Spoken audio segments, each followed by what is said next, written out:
Welcome to 5 Element Friday! You get an element, and you get an element, and you get an element, and you get an element, and you get an element. Everybody gets an element! It's all 5 elements. And it's Friday. Welcome to 5 Element Fridays. This is our second episode. My name is Jay, and I have Lita here in the studio. Today we're going to talk about a very interesting 5-element topic, goal setting, but not just regular goal setting. It's the way Jay thinks about it with her clients all the time. Yeah, we talk about this a lot, and it's quite amazing. Each one of the 5 elemental types have a different way to set their goals. And we discovered you really need to have all 5 elements to set and achieve your goals.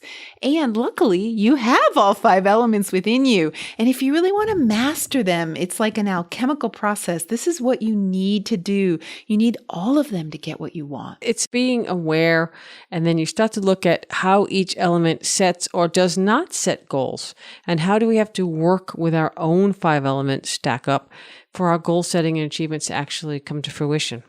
And I know we often start with wood, Jay, but we really need to start with fire this time because fire is the key to our motivation in life. You know, you're absolutely right. That's a great way to go because what you need to understand is fire, because we'll start with the fire. Yes. It's about passion. You have to have that passion. You have to light a fire in your heart. There you go. To get something done. So yes, let's start with fire. First, you need to find out what that passion is. See if that fire is lit. Get the ignition going. And then you can start to think about how that can happen. But first is the passion. Essentially, the fire element is most helpful when you're receiving something greater than yourself, like from your higher self. This is where we get our passion. Then your passion has to align with your heart. And that's why we have the Align Your Heart with What You Really Want meditation in our app. And for those of you who don't know, we have an Inspired Action app in the Apple Store and Google Play. Anyway, that's your fire element. You know, you make it sound like it's the easiest thing ever. Okay. But wait, there's a few things that fires and the rest of us, because we all have fire in us somewhere, have to work through, right? Yes, there are a few caveats to the fire passion way of doing things. First of all, it's my favorite fire, or I should say my least favorite because I am susceptible to this, but we call it shiny. Yeah, shiny bubbles. No, I know it's tiny bubbles, but we like to call it shiny bubbles. You know, fires just have too many things going on at once. It could be a lot of different passions, or a lot of different interests that they're excited about. You know, we have to look at, the things that we do, see, feel. We don't want to give any of it up. If you really fire 1, 2, or 3, you have the shiny syndrome. The shiny syndrome. Yes, there's a lot of shiny things going on, and you want to get to all of them. You don't want to say no to anything. Or the other one that we call it is stuffing. Fire stuff. That's the turducken. Yes, right. That's the turducken syndrome. Yes, so they stuff in all the time. Stuff that into that minute, and stuff this into the other minute. Do you know what a turducken is? Yes, but tell everyone what it is again. Turkey stuffed into a duck, sucked into a chicken. There you go, a turducken. So really, we're talking about time management challenges. Too many balls in the air, and we don't want to give anything up. We not only want our cake and to eat it too, but we also want all the cakes in the world. And you want them all fat-free and no calories right. Keto, right? Yeah. So you ask yourself, what's the real issue with the time management? You have the same 24 hours a day as everyone else, right? We are. No matter what element you are, you have the same 24 hours. But can you put yourself first? Fire people, you think that they're putting themselves first, but they're really not. There are 10 other things they could easily drop that would make that decision to put yourself first a lot easier. And you'd think, your mom is having you do one thing, your partner has you doing another thing. And you want to do this and do that. But here's the question. You could probably narrow it down to 2 or 3 things based on your own self-love, your own passions, your own interests. Fire people tend to resist the focus that wood brings that narrows the playing field. I like to look at it this way. Fires have the sun inside them, and it's shining out into the world, and they just shine it on all the world, but they really need to shine it on one thing at a time and nowhere else. Now, the sun shines equally everywhere. So fires think they have to please everyone. They have to make a sunny day for everybody. But guess what? Guess who's the last one who gets the sunny day? The fire person. So they need to wear sunglasses. Right. It's shining all over, right? So I see that the big dilemma for me, for fire, what's the real motivation behind all those things that you want to do, all the stuffing, all the shiny? What brings you the true fulfillment? Usually the answer has something to do with love. I was going to say drum roll, but it's love.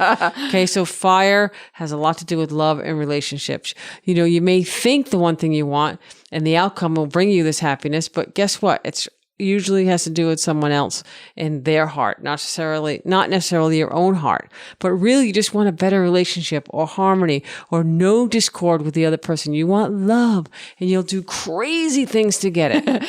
You think you want a practical outcome, like a degree, for example. So you sign up for college, but you're just trying to impress your dad and get his love. You. Yes. Yeah. So the whole reason you're trying to do it, you tell everyone, yeah, you're going for this other reason, but it's really about the relationship, unless your second element is somehow influencing you, which could happen. Well, and then something will happen and your heart's really not in it. And then you'll quit. It goes down the road there. And you see it a lot with fire people.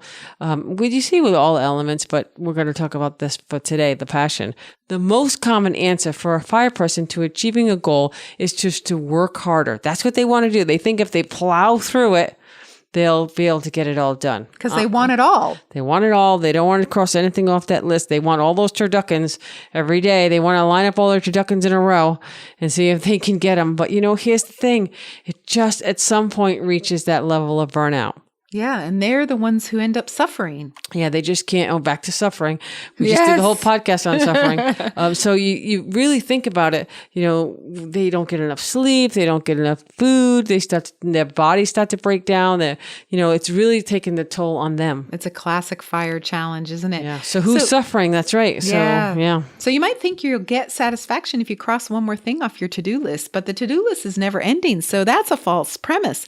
Deadlines are, guess what? Dead lines. And they take you out of Wu Wei. How could you trust that if you do what you love, not for the money, then the money will come?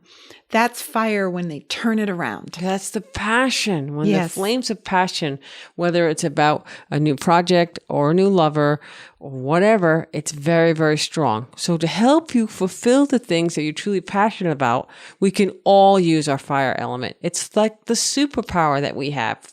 They're all equally awesome. So the way to do that is, and this is a really hard one, I always have to duck when I tell people, it's about accountability to yourself. When are you going to say, yeah, but it's important to honor my commitment to myself? Yes. And oddly, fires can even make rules that are unbreakable. They're strangely good at that. If they decide to meditate every day, and then the first thing that happens is their partner says, let's go do this. What are the rules that they are saying are unbreakable?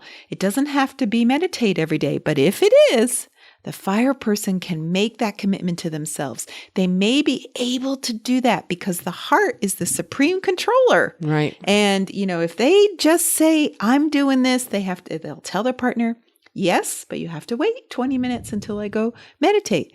So Jay got me to commit many years ago to get up every day and write for an hour until I wrote my first book. I thought that was so, so hard, but I did it. And I made the choice to be accountable to myself. You're like 5 books later now. You got it down, right? Right. It's because you put yourself and your goals and your passions before the other things that were pulling on you. Yeah. And negotiation is just this hard thing that fires do to themselves. They're constantly negotiating out of being accountable to themselves. Yeah. Loved ones no longer have an excuse to stop you from your goal when you stop negotiating with yourself. Be true to your own heart. The people pleaser has to please, guess what? Yourself first. So people please yourself first. That's it. That's 5 Element Friday. All right. Go out and be that glorious fire element and put your sunglasses on. And be passionate. Be passionate.